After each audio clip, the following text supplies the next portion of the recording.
Подвиг рядового Мальцева, конечно, войдет в учебники истории. От начала и до конца героические действия бойца 488-го полка зафиксировали разведчики.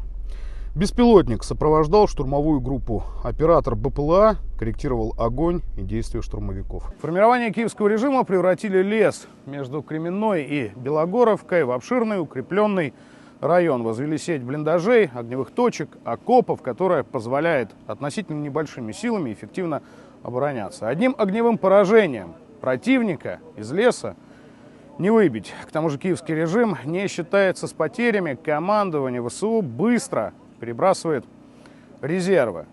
Нашей пехоте приходится фактически брать штурмом каждый окоп. Группа российских бойцов начала сближение с противником, чтобы вступить в стрелковый бой и выйти из-под огня артиллерии ВСУ. В ходе движения 8 российских военнослужащих получили ранения. Александр Викторович Мальцев, командир взвода, раненых вытащил, оказал доврачебную помощь и вновь, уже один, пошел на штурм окопа противника. Детали рассказывает командир штурмовой роты. Один засел, там окоп был небольшой для наблюдателей, он засел туда и минут 40 лежал и ждал. Потом мы начали штурм, можно сказать, первого от Сеула укрепа, они все повернулись туда. И он прям одного сразу шлеп, второго шлеп, третьего шлеп, запрыгнул туда, гранат, как всегда, и трое начали, сразу сдались в плен. Вот все на видео. Момент, когда действия боевиков ВСУ были скованы огнем другого российского подразделения. Комвзвода хладнокровно и скрытно заполз в окоп. Уничтожил 3 солдат ВСУ, остальных взял в плен. Вот кадры допроса одного из пленных. При штурмі нашої позиції я був 300.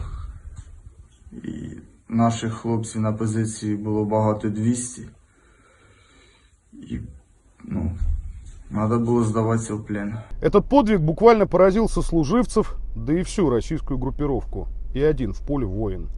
Командир взвода действовал по собственной инициативе. Александр Мальцев дождался группу закрепления, передал пленных и далее продолжил выполнять боевую задачу. В этом лесничестве последние несколько недель идут тяжелые, вязкие бои. Наши войска улучшают собственное тактическое положение, уничтожают артиллерию, технику и личный состав формирования киевского режима.